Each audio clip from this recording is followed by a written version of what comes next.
السلام علیکم ورحمت الله وبرکاتو. ګرانو وروڼو او خویندو، تاسو کله سوچ کړی چې صرف یو اودس ستاسو ډیر ګناهونه ختمولی شي؟ دا ویډیو تر اخره پورې وګورئ. نو نن به بیا اودس ته تاسو په بل نظر ګورئ. اودس څه شی دی؟ اودس صرف لاس، مخ او خپې وینځل نه دي. اودس د زړه صفایي ده. اودس د بنده الله ته نږدې کوي.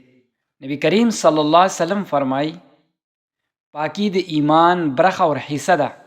نبی کریم صلی الله علیه وسلم فرمایي کله چې بنده اودس کوي، خپل مخ وینځي، نو د سترګو ټول ګناهونه د اوبو سره ختمیږي. کله چې لاسونه وینځي، نو لاسونه ټول ګناهونه یې معاف کیږي. کله چې سر مسح کوي، نو د سر او د غوږونو ګناهونه هم ورسره میټاویږي او ختمیږي. او کله چې د خپې وینځي، نو د خپو ټول ګناهونه ورسره ختمیږي. دا وړې خبرې نه دي، دا د الله تعالی غټ رحمت دی. نبی کریم صلی الله علیه وسلم فرمایي زما امت په د قیامت په ورځ روښانه مخونو، لاسونو او د خپو سره پیژندلی شي. دا رڼا به دنیا نه وي، دا به د اودس نور وي. نبی کریم صلی الله علیه وسلم فرمایي وای آیا تاسو ته داسې عمل ونښیم چې الله پې ګناهونه معاف کوي او درجې مو اوچتوي؟ صحابه وویل یا رسول الله صلی الله علیه وسلم ضرور وښایئ.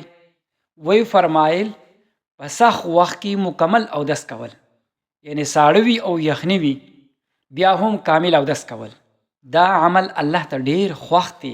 نبی کریم صلی الله علیه وسلم فرمایي څوک چې اودس وکړي او بیا دا دعا ووایي اشهد ان لا اله الا الله وحده لا شریک له واشهد ان محمدا عبده ورسوله، نو د هغه دپاره د جنت 8 دروازې کولی شي.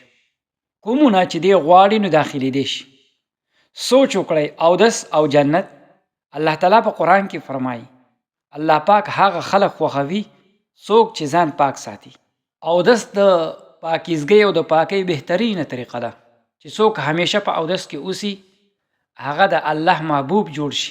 چې څوک په اودس کې وي، فرشتې د هغه سره وي، فرشتې ورته دعاګانې کوي، نو دا کس د الله په یاد کې حسابیږي. هم د دې وجې نه مشران وایي چې اودس مه پرېږدئ او بې اودسه مه اوده کیږئ. ګرانو وروڼو او خویندو، موږ واړه عملونه کم ګڼو، خو الله په اړخ او دربار کې دغه عمل ډیر اجر لري.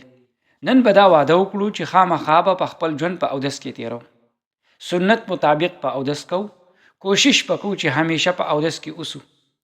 الله دې موږ ټولو ته د اودس قدر او مرتبه وښیي او په هغې باندې عمل کولو توفیق راکړي. آمین.